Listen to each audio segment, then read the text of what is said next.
शाम के 7:15 बजे और पूरे गांव की बिजली चली गई। गांव सन्नाटे में डूबा हुआ था और ऐसा लग रहा था जैसे आधी रात हो।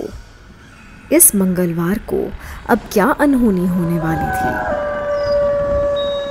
हाय, मैं हूँ कहानी वाली पूजा।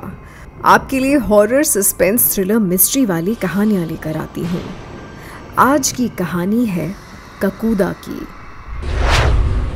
टैक्सी वाले ने रमेश को रतौड़ी गांव के बाहर छोड़ा और चला गया। अपना सामान उठाए रमेश ने गांव में कदम रखा और यहाँ वहाँ देखने लगा। गांव बड़ा सुंदर और साफ सुथरा था। शहर से दूर, प्रकृति के पास। रमेश को ऐसे गांव बहुत पसंद थे। रमेश गांव के अंदर आ गया और मोबाइल निकालकर जीपीएस पर मिस्टर शर्मा के घर का पता ढूंढने लगा। मिस्टर शर्मा उसके पिता के गहरे दोस्त थे जो इसी गांव में रहते थे। घर ढूंढते हुए रमेश ने एक बड़ी अनोखी चीज देखी। हर घर के बाहर 2 दरवाजे थे, एक बड़ा और एक छोटा। खैर, रमेश को मिस्टर शर्मा का घर मिल गया। उनके घर के बाहर भी ऐसे ही 2 दरवाजे थे। छोटा दरवाज़ा खुला हुआ था और बड़ा बंद था। रमेश ने बड़े दरवाजे पर कई बार दस्तक दी, पर जब किसी ने नहीं खोला तो वो छोटे दरवाजे से अंदर आ गया और दरवाज़ा अंदर से बंद कर लिया। यहाँ वहाँ देखता हुआ रमेश अंदर जा ही रहा था कि मिस्टर शर्मा उसकी तरफ आ गए। उन्होंने देखा कि रमेश ने छोटा दरवाज़ा बंद कर दिया है। ये तुमने क्या किया? अब ककूदा तुम्हें नहीं छोड़ेगा। ऐसा कहकर मिस्टर शर्मा दरवाजे की तरफ तेजी से बढ़े। ककूदा?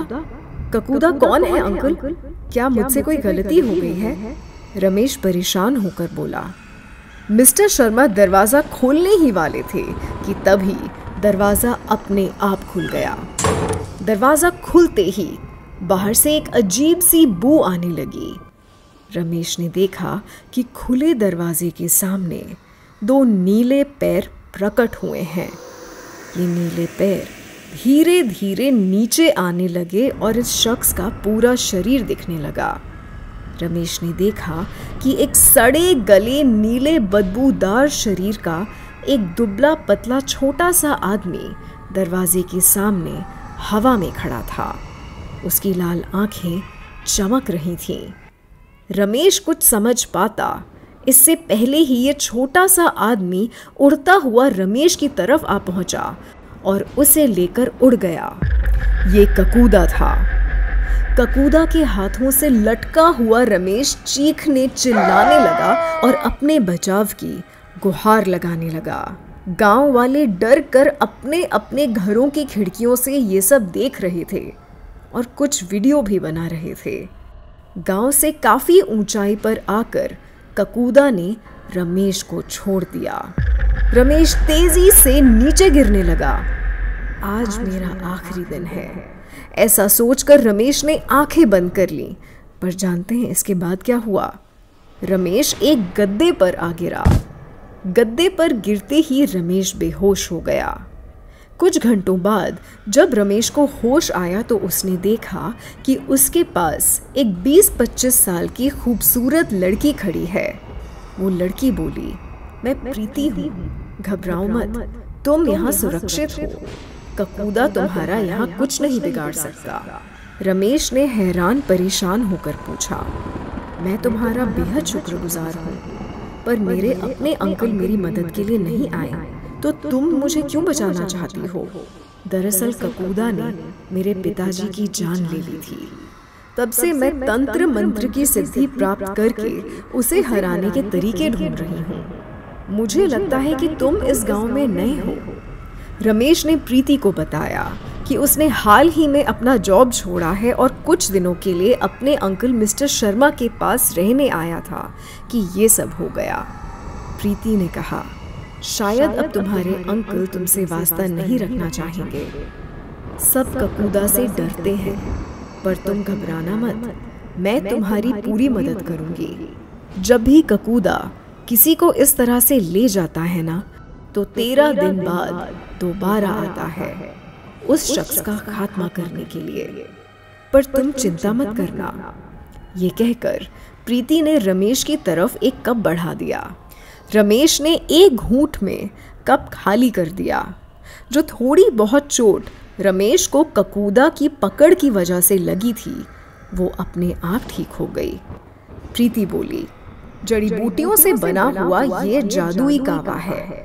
ककूदा जैसी काली शक्तियों के खिलाफ ये शरीर को मजबूत बनाता है। अंदर एक कमरा है, वहाँ किसी भूत प्रेत या काली शक्ति का जोर नहीं चलेगा, क्योंकि मैं उसे तंत्र मंत्र से रोज पवित्र करती हूँ। तुम उस कमरे में रह सकते हो, पर ध्यान रहे, अगर तुम उस कमरे से बाहर निकले तो मैं तुम्हें ककूदा से बचा नहीं पाऊंगी। रमेश ने प्रीति की बात मान ली और उस कमरे के अंदर चला गया। धीरे धीरे दिन बीतने लगे और फिर 13वां दिन आ गया। शाम के 7:15 बजने ही वाले थे कि एक बार फिर से पूरे गांव में सब ने छोटा दरवाजा खोल दिया, सिवाय प्रीति के। अपने कंधे पर एक छोटी सी झोली लटकाए प्रीति अपने घर के बाहर खड़ी थी।